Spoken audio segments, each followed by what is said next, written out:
ventilation, equipment at equipment. Ang nagka-problema kung dito at nung kinumpute yung occupant na 45, naabot na ako sa lapit sa dalawang aircon na horsepower. Undersized na siya. 2.5 horsepower. Oo. Kaya ano ko do, ang naisip ko nasa zone 5 siya. Wala siya.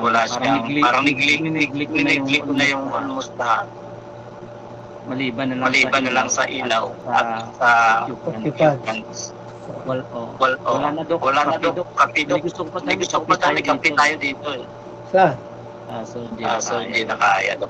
Bisa competition ko. Anong dapat mong gawin dyan? May oras pa pala siya, no? May oras ka pa, oh. Ayun, tama nga, no?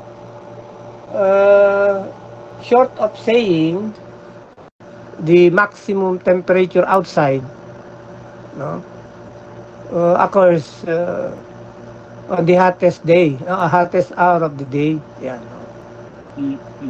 Kaya hindi mo na kailangan pang kunin yung every hour, no?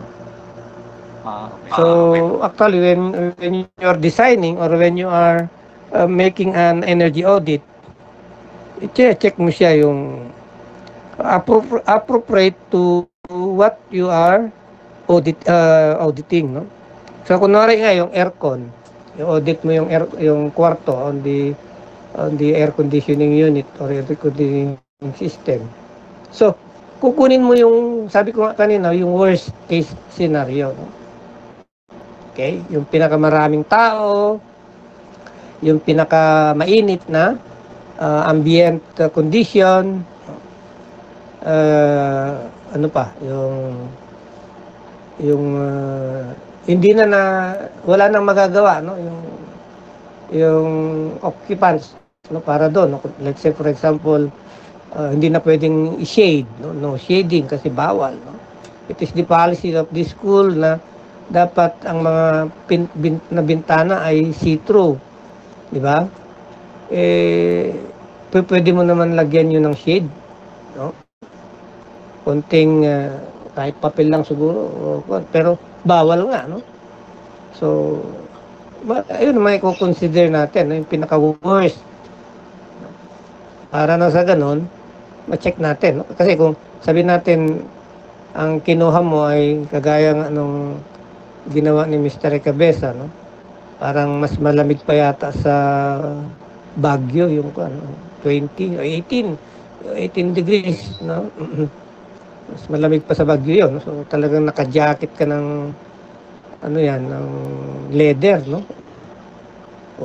Tapos kinompute niya is 28 naman, no? Yung nasa labas, no, ng kwarto. Actually, yung 28, sabihin na natin, it is already a condition where the room is, or the air is conditioned, no? 28. Ako nga, pagka matutulog ako, ang temperature nilalagay ko nga lang is 28. Yan. Pero pagka yung nakahiga ako, nakalagay doon 24. No? Pero pagka papunta na yung tulog ko, lagay ko na sa 28. Kasi hindi na masyadong kanyon eh. No?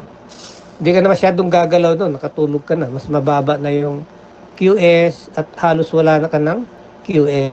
No? Okay? Sige, Mr. Cruz, you have more to say? Meron ka bang sasabihin pa? Yung discussion mo dyan. So bakit ang laki naman? Tao pa lang yan, no? What happened? Ano ang ginamit mong QS per person? Yung sensible lang do. 70? 70 yung ginamit mo? 70 yung... Opo. Yung sensible, how about the latent heat? Yung latent. Yung sensible mo, 70? 70 rin do. Ha? Same lang do. Same lang. 10? Yes do. Saan? Hindi ko Based makita. dito sa ibon. From table, anong kwento, anong libro? 808 Asredo. Ha? Asredo. Asray din. No? Asray. Opo. Sensible. Nakalagay ka rito kasi 70 ang nakikita ko. Sensible. Opo, Doc. Ano yung 70 yung QS? 70 pareho, Doc. Opo. Pareho? Parehong 70, Doc. Parehong 70? Opo. Opo. Ay, hindi po pwede. Kaya siguro masyadong malaki yung pen mo. Siguro ay mali. Siguro ay mali.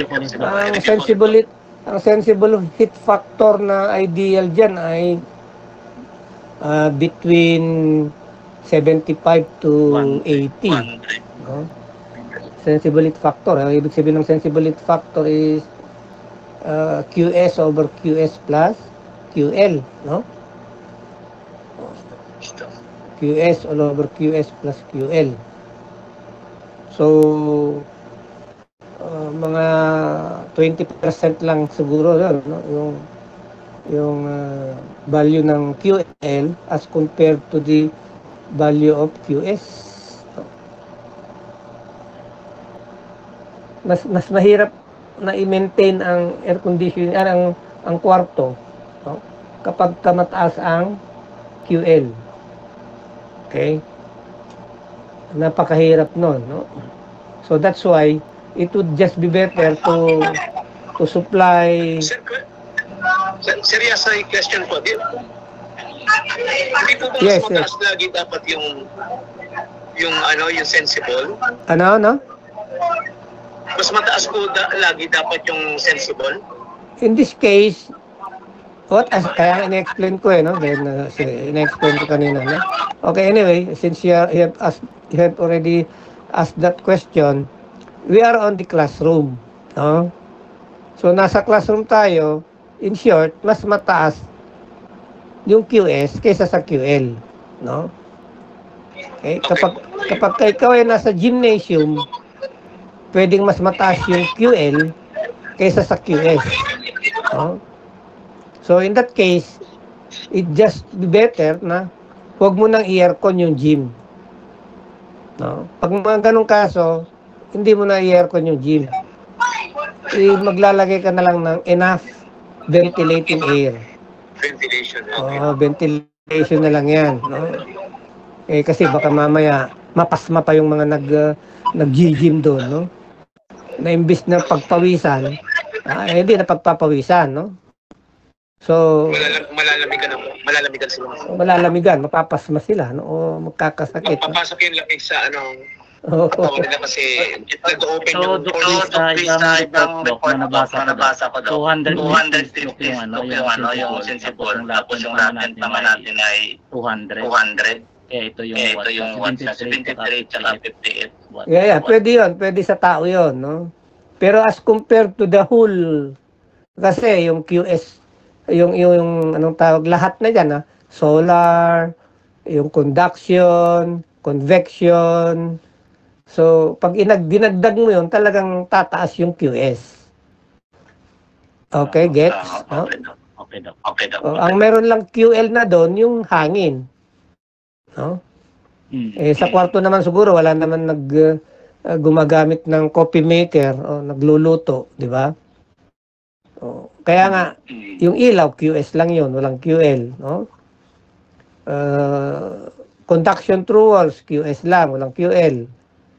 Solar radiation, QS lang, walang QL, no? So, convection, QS din lang, walang QL. That's the reason why the QS is always higher, no? Kaya nga sabi ko nga, yung sensibility factor mo, the ratio of QS all over the quantity QS plus QL, dapat ideal yan, nasa 75% to 80%. No? Okay? Kapag ka bumabasa dyan, ang hirap. Kasi kung mataas yung QL mo, yung sensibility factor mo, mababa din, no? We will be explaining that later on kapag tayo nag face to face, no? Kasi mahirap ipakita yung psychrometric chart dito, no? Okay, mahirap ipakita yung psychrometric chart. At magkakaroon tayo ng no? Kasi marami rito nagtuturo yata, no? Hindi nilang tinuturo to no? So baka yun, i-con natin ng konti, i-explain natin para meron naman tayong may transfer na knowledge. Okay, so can you still hear me? Nakita ko dito sa laptop ko your call, you couldn't connect the call. Ayan. Okay. Dito sa cellphone, nakakonect ka pa ba? So naririnig pa naman. So gano'n ang ginagawa ko, no? Dalawa o minsan tatlong gadget ang nakakonekta. Para yung isa nawalan, meron pa rin yung isa, no? Okay, so may dadagdag ka ba, Sir Cruz? Wala na, Doc. Salamat, Doc. Wala na, Doc. Wala na. Salamat, Doc. No, yun so mataas tayo kasi pareho yung QS na kayong yun yung kaya. Actually, ang susunod na gagawin nyo nga dyan is, yung bang, pagkakunwari, nagkaroon ka na ng conclusion, no? That yung dalawang 2.5 horsepower na window type aircon ay sapat, no? My next question would be,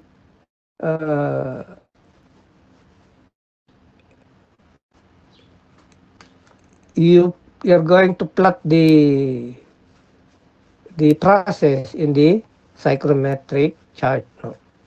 Baka mamaya yung process mo, no, hindi mo ma-drawing sa psychrometric chart. So that means mali, no, yung analysis mo, no? Because the process does not exist. Di ba? Okay? So pupunta na tayo kay... Okay, thank you, Roel. Thank you. You can thank you, Doc. Share. Thank you, Doc. Thank you. Welcome. So, can we call now Mr. Emerson? No? Emerson. So, absent si... Sino yung absent? Habora ba? No? O si Kwan? Yung taga-DOST? Tama? Ano? DOE? Sino ba yan? Taga-DOE? Dito kanina si Raldo. Dito kanina si Raldo na Mora. Si Raldo na Mora. Okay. Yung taga-DOE, di ba meron tayong taga-DOE? NPC po ba, sir? NPC po ba, sir? Ay, NPC ba? NPC? Ako po. Ako po, sir. Christian. Ito na si Kwan. Si Christian na pala to. Yes po. Yes po. Yes po. Okay, so... Mr. Emerson Navarro? Okay ka na? No, sir. Sige. Share screen ka na rin. Hindi, open mo muna pala yung iyong camera, no? Para magpakilala ka, no?